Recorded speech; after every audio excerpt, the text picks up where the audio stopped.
Welcome to the Design Mind Frogcast. Each episode, we go behind the scenes to meet the people designing what's next in the world of products, services, and experiences, both here at Frog and far, far outside the pond. I'm Elizabeth Wood.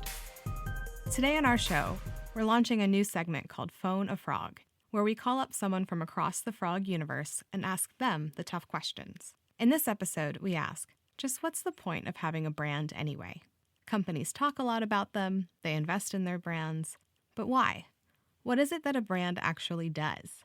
What value does it offer to both the business and its customers? To get to the bottom of this question, we first called up Frog's new Global Chief Creative Officer, Andreas Markdalen.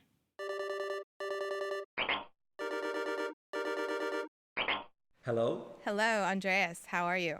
Hi, Elizabeth. I'm great, thank you. How are you doing? I'm doing good. I have a couple motives for calling you today. One is that we're launching this new segment for the show that we're calling Phone a Frog. Cool. And I would love to have you be the first frog that we phone, if that's all right with you. Oh, thank you. That's an honor and a privilege. So this is being recorded? Yes, this is you are on the hook for anything you say today. Excellent. Sounds good. Well, Andreas, first of all, I wanted to congratulate you on your new role as Frog's Global Chief Creative Officer.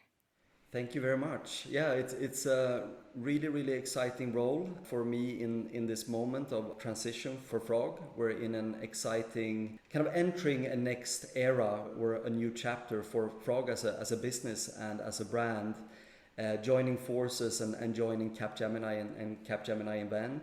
What's interesting for me in this role and as I think about what's coming next is us essentially building kind of new brand story for the Frog brand, right? And starting to address new markets and new audiences and capabilities. So I know that one of the things that we wanted to capture and speak about today was brand, right? So I think the timing is perfect to do so. Yeah, I think that's exactly right. Is what I was hoping to talk about today is the value and the power of a brand. Like, why is it so necessary for a company to build a brand, to stand behind it, to perhaps transform it and evolve it over time? What's so valuable about brand?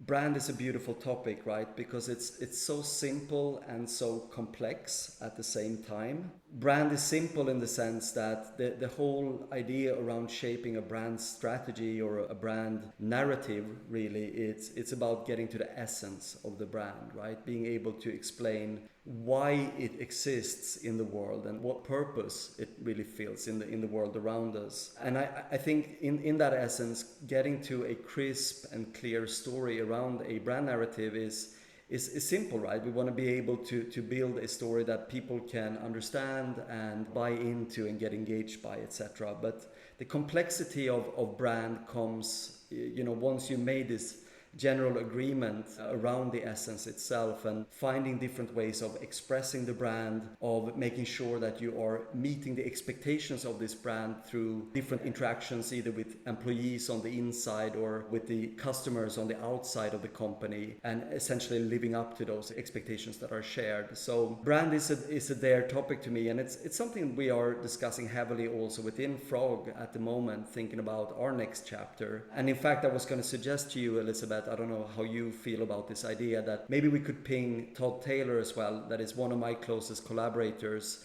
so that we can really dig a little bit deeper into the topic, in particular around kind of brand and customer experience and marketing, which are three intersecting areas that is really defining the way that we approach brand today, and maybe we can discuss that together. I think that's a really good idea. Let's see if we can get Todd on the line. Hello. Hello, Todd. How are you? Hey, Elizabeth. I'm great. How about you? I'm good. You are being recorded, actually, at the moment. Oh, that's scary. Yes, I have you on the line with myself and Andreas Markdalen. Pretty sure you two know each other. Hey, Todd. Hey, Andreas. But yeah, we were just kicking back, talking about brand as we do, and we thought it'd be a good conversation to loop you in on. Yeah, let's do it. Okay. Because what we were talking about was brand and maybe this evolving understanding of what brand is and what it's trying to accomplish, and maybe the different roles within an organization that are involved with bringing a brand to life. And I think the two of you are really approaching it from different worlds, one being design and product and brand, and the other being marketing and messaging. But I don't know, Todd, how have you seen maybe your mandate change over the last few years? Yeah, it was a great topic. I love talking about brand and how things are changing. So for me, I guess maybe one of the changes has been kind of like coming out of this marketing perspective and then spending an increasing amount of time over the last years at Frog working with designers and kind of, asking myself the hard questions around, is my own perspective relevant or how should I change that? And of course, marketing came out of this space of, or a lot of people associated with this space of advertising and traditional advertising, which is more broadcast. And now being in the social media era, everything is much more distributed and shared, and the brand is not centrally owned in the same way that it could have been in former times. Now it's really something that goes out into the world, and people create their own content in and around brands and comment on brands and share their own ideas and create their own associations. And so there's that large paradigm shift for marketing itself. And then I think working with designers, one thing that has been really impressed on me is like this detailed look at how people encounter brands across touch points and the experience that we deliver across those touch points. So those can be grand. They can still be things like, the advertising. They certainly are things like the product itself, but it can also, go down into the fine and granular details of, I don't know, how do your business documents look, or how do you enter your timesheet? What is employee experience like? How do you experience, the studio or the retail location or wherever it is you're encountering your customers in person? And how do the people that have those encounters, your employees, how are they expressing themselves? And is that reflecting like a cohesive idea of the brand? And so I like this very, much broader, more comprehensive perspective. And I think, that's one place where marketing and design really meet.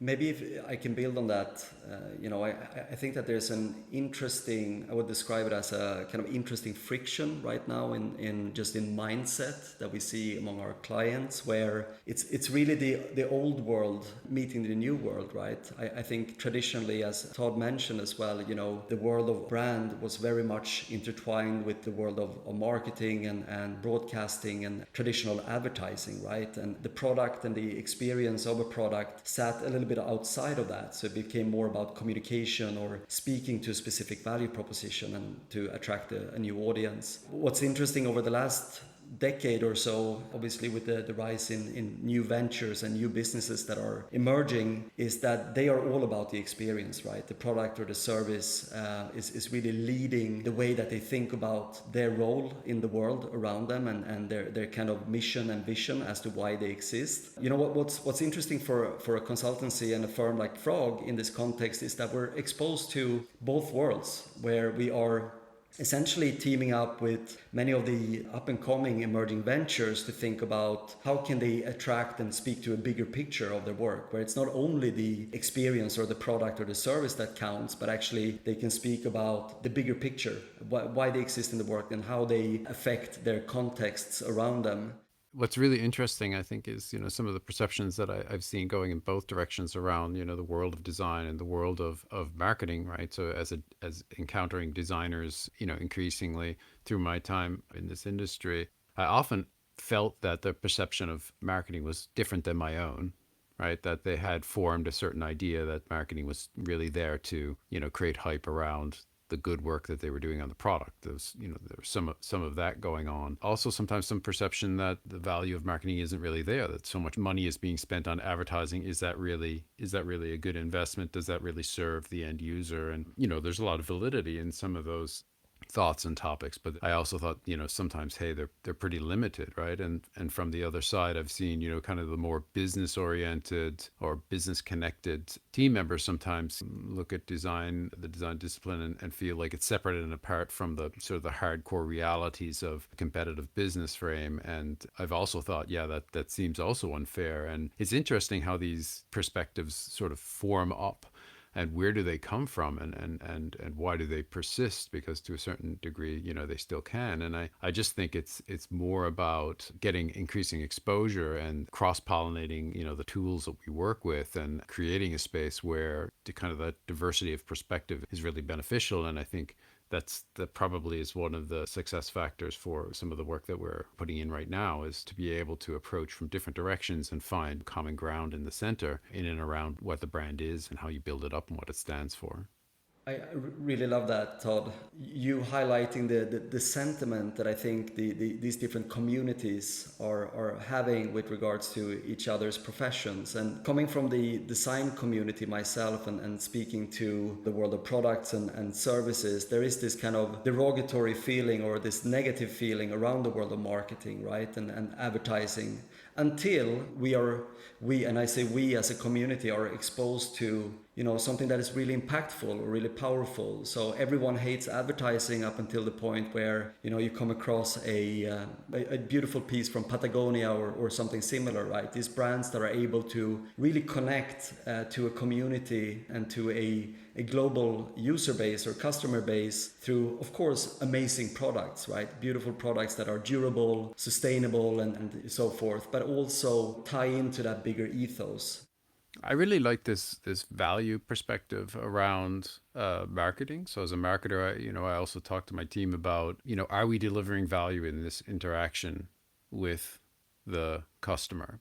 So, are we giving them value in the form of things that'll make them better professionals, right? Information value. Are we engaging them in a way that thrills them, in some sort of entertainment value, or value through community and networking, or value in the form of beauty itself, right? In the things that they encounter with the brand and they feel inspired by, for example. Or you could take those examples further and further and further. By working at Frog, I've kind of started to evolve this perspective of value should be delivered by marketing, and that we shouldn't simply be amplifying messages and making them as loud as possible. The messages must carry with them some sort of value, and give a logic to why our customers will invest time in the content we create, right? And why they'll invest time in engaging with Frog as a brand and giving some of their mind space to us. And I think that's really healthy. And I think that's something that increasingly we're seeing in marketing in general, is that we're getting away from this space of just making it very loud, and as an industry, finding our way through to new ways to create value, both for the customer, and then, of course, the core mission is always to create value for the firm as well. Yeah, I think, all of that is really interesting in terms of, having a strong brand, delivering on the experience that you're trying to promise your customers. That's all really nice and maybe moral in some ways, but what does that actually look like for the customer, and why is that so important from a loyalty and engagement perspective? I think there are a few different dimensions to that, and Todd already spoke to the first one, right, where we have the kind of challenges within the organization, right, on the inside, and then also, of course, what's happening on the outside when we look at market competition, etc. And I think on the inside and as well on the outside, expectations on delivering upon the brand have never been higher, right? Starting from the inside, you can speak and tell any story that you like. You can promote any qualities or values, and you can share them with all of your team. But if you're not able to essentially live up to that and create proof points for where you see this addressed, and generate and create an environment where people feel like this is actually the truth and they're living it every single day, you will fail, right? The brand message will fall on itself, and it won't mean anything, because it sounds like a hype statement, or it might just be some a cold, shallow surface, without being able to really go deeper into that experience. I think on the internal side,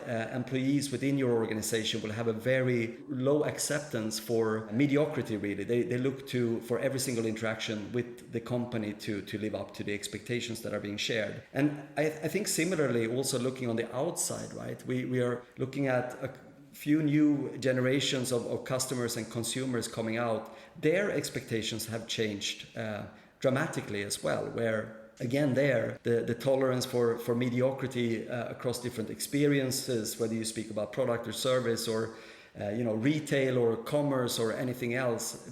People are really at this point really just expecting the best, right? And the perception of loyalty in that context is completely changed, in the sense that yes, I'm willing to build loyalty around the brand if it represents my values and beliefs, but I'm also willing to exchange this product or service the next day if I feel let down by the brand. So that kind of perception of loyalty is that I think people are actively looking for brands that are representative of their feelings and beliefs and their personalities, but they're also much more willing at any moment to swap those out or trade up for a different service or product. And then, final comment to that as well, which I think is important, is just looking at, the expectations between the B2C space and how they are starting to affect the B2B space. We see the expectations on products and services specifically as part of digital transformation, right? People want to interact with the best applications, they want to interact with the best experiences, and they're bringing those same expectations into their work environment, right? Todd spoke about it before, how I input my timesheet, the knowledge management systems that I'm working with, or my day-to-day enterprise tooling. People want high quality everywhere, and I think this new expectation sets the foundation for everything that we do, really. Well, one thing was interesting, I was thinking about while you were speaking there is, the disposability of loyalty in a way, right? So we talk about loyalty, but people can, set that aside pretty quickly. And I think from a brand perspective, maybe one of the differentiating factors is, or a couple of them. First is, how permanent or disposable are the values that you're representing? So, are the ideas that you're putting forward attaching so deeply to a fundamental human condition that they'll never really go away, right? That give you a solid foundation that you can build a larger idea for your brand around. That sounds really ambitious and complicated, but in truth, we're all creating businesses to serve some fundamental need that people have, right? And then, as we want to communicate how we're fulfilling that need, that becomes a creative exercise to do well or to do poorly. But in the end, we're trying to fulfill some need that exists for people or out in the market or for businesses or whatever it might be. And so I think the job of the brand marketer is to really deeply understand what that fundamental human value or need might be, and then make sure that resonates strongly, either implicitly or explicitly through how you express the brand. And then, if you can create that sort of, attachment for people, then they're less likely to jump quickly. But of course, there is always the situation of circumstances change, society changing, people's preferences changing, people's life stages changing. So there's a certain amount of churn going on in terms of affinity with a brand that may be unavoidable. But what we can do in some of those circumstances is look far enough down the road so that we're ready and prepared to migrate the brand to the most productive places when we do see these shifts in society, and occupying spaces that are, high probability to have great importance in the future. I see those things happening. We've seen that kind of thing happening for years with very progressive brands that may make decisions that in the short term they may not seem profound, but over the long term they seem extremely strategic. So it could be the way Apple is taking on the privacy topic. It provides a good example. They've been doing that for a long time now. It's coming to very much to an apex. In their latest release, it was very prominently featured, and it's a differentiating factor for them and a space that they can occupy strategically and have been for quite some time, and people are recognizing the value of that. So that's a strategic decision. That isn't random, and that strategic decision affects how they have put together product roadmaps and how they create their communications and do their launches and the things they talk about as well, right? And there's many examples of that when companies are really willing to do that, to do things that are going to hurt a little bit in the short term, but they have a strategic horizon that is extremely valuable for them. Well, then you're seeing strategic brand management really being applied across an entire operation. And that's radically different from, sort of a more superficial view of what the brand is about. Some companies may think, hey, we got our brand mark, our logo is locked up, and our color palette is in place, and so we're done. I mean, that's really the most basic part of your brand program, and certainly isn't comprehensive. So yeah, having that long view is something that is really differentiating for the brands that become more transcendent and have some larger relevance within society and culture, and stay around for decades, and become something that we feel very attached to, or at least recognize and understand what they stand for over long periods of time. I think one of the things that I really appreciated in our collaboration, and I think one of the first kind of principles or statements that you pinned on one of our boards earlier on in the collaboration when we were speaking about the Frog brand, right? It's about this general idea of thinking in decades, and that has helped me to reshape the way I think about brand, the way we approach brand in general. And I really think it's this kind of marathon mindset, right? Where we're trying to, divide our work maybe into sprints that are aligned to specific milestones in the program. But it is that long-term goal that really makes the difference, and really helps create the right perspective as well in terms of how we assess good ideas, right? And Todd, you spoke about it before. One of the typical things that we see when a new CMO comes in, or a new Chief Experience Officer comes in to a business, might be to kind of just revisit the brand identity, right? And change the superficial qualities of the brand. And of course, that might have some short-term impact, but it's never going to solve the kind of bigger community building around the brand. So it feels absolutely on point in the context that we're in right now. Okay, so if you are a company, you have a brand and you're really trying to launch a brand transformation, what do you do first? Where do you actually go? What's your advice?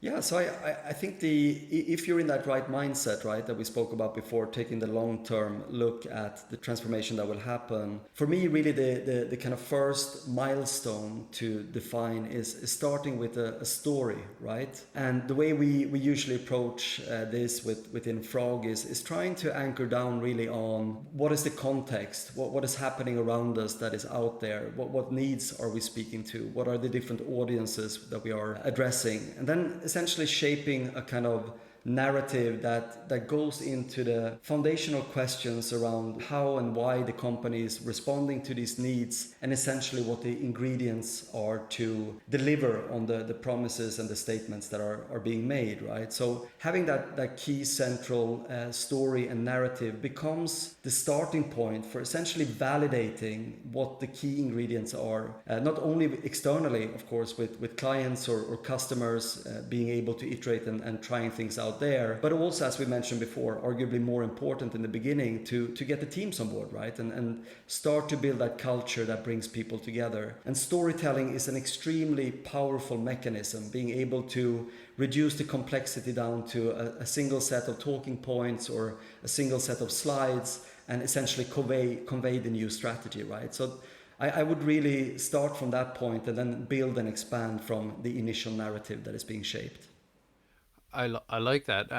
Even roll it back further to say, like, go on a search for truth. So I really like finding what's authentic, and you have to dig for that. So you have to go through the archives and the materials and look at what is the history of the company, and to speak to people who have an opinion or have been around for a long time, right? Who know the brand and know what the brand stands for. Look at the points of evolution in the brand. When was the brand different and why, right? And why is it, maybe in what ways is it the same today as it has always been? And some things you'll find will be valuable, super valuable, other things not so much so. But if you find those few, just very few sort of essential eternal truths around the brand, that gives you good building blocks that you can use and expand upon and test and to steer your ideas, so that the narrative that you come up with makes sense, right? It has logic, and it's it has an element of being right, because it validates what you understand about the brand and what you want others to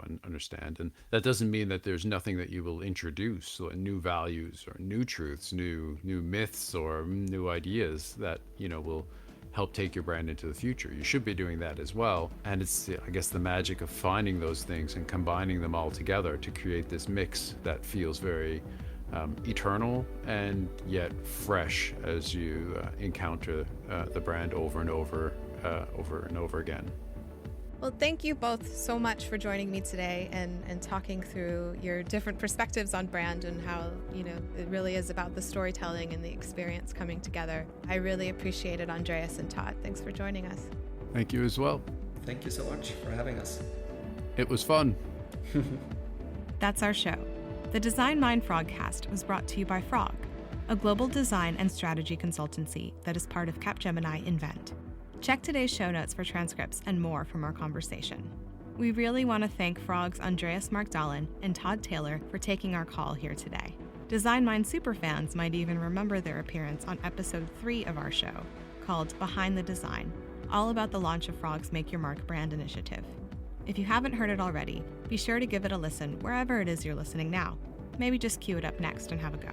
Of course, we also want to thank you, dear listener. If you like what you heard, tell your friends. Rate and review to help others find us, and be sure to follow us wherever you listen to podcasts. Find lots more to think about from our Global Frog team at frogdesign.com/designmind. Follow Frog on Twitter at @frogdesign and @frog_design on Instagram. And if you have any thoughts about the show, we'd love to hear from you. Reach out at frog.marketing@frogdesign.com. Thanks for listening. Now go make your mark.